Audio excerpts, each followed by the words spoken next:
Senator Al Franken, D-Minn, had been resisting behind-the-scenes pressure from fellow Senate Democrats to step down for some time before his resignation on Thursday.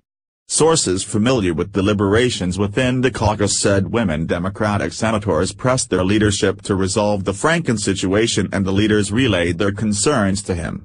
There were conversations by a number of senators who were concerned about the allegations and believed the women, said one Democratic senator.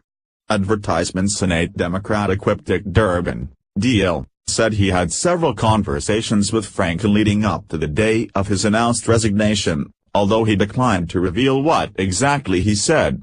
The drive to oust Franken was led by the women of the Senate, who felt it was a defining moment in national politics. They worried that if Franken were allowed to stay in the Senate despite a steady stream of harassment allegations, they would look weak or even hypocritical. At first, Franken's Democratic colleagues were okay with letting him stay in the chamber while the Senate Ethics Committee investigated the charges against him.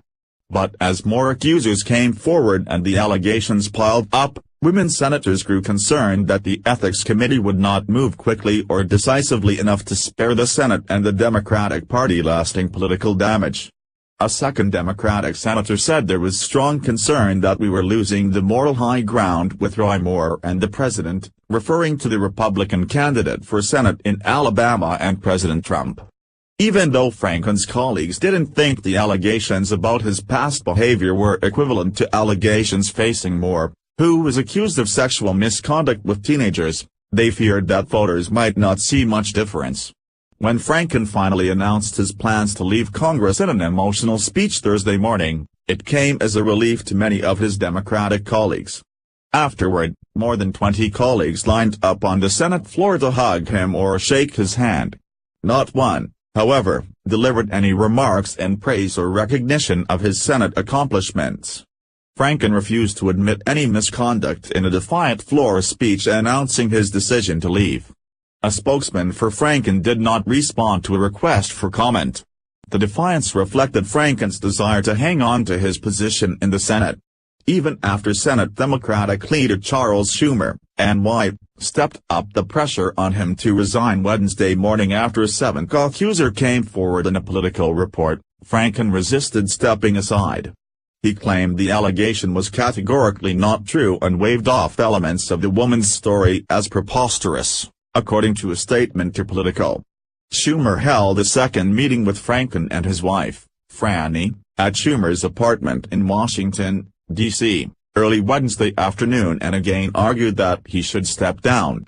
By this time, a fast-growing number of Democratic senators had issued public statements calling on Franken to leave the Senate. Senator Kirsten Gillibrand, D.N.Y., a leading advocate for the victims of sexual harassment, was the first out of the gate with a statement. While acknowledging that Franken had a right to wait for the results of the ethics investigation, she said it would be better for our country if he sent a clear message that harassment isn't acceptable by stepping aside. Sends. Mazie Hirano, D. Hawaii, Clara McCaskill, D. Mo, and Maggie Hassan, D.N.H., quickly followed with statements of their own.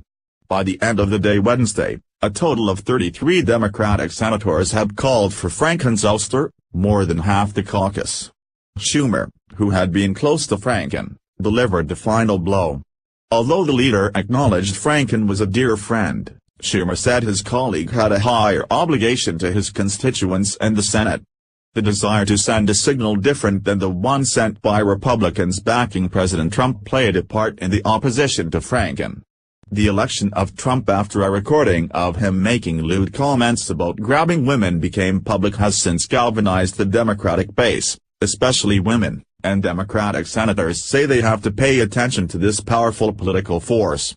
We're in the middle of a big cultural shift and I think particularly young women are not going to stand for this kind of behavior and, most importantly, the intimidation that comes with it, said Senator Dianne Feinstein, D. California, who called on Franken to resign Wednesday. Feinstein said Trump's comments about women on the Access Hollywood tape really brought it to the fore.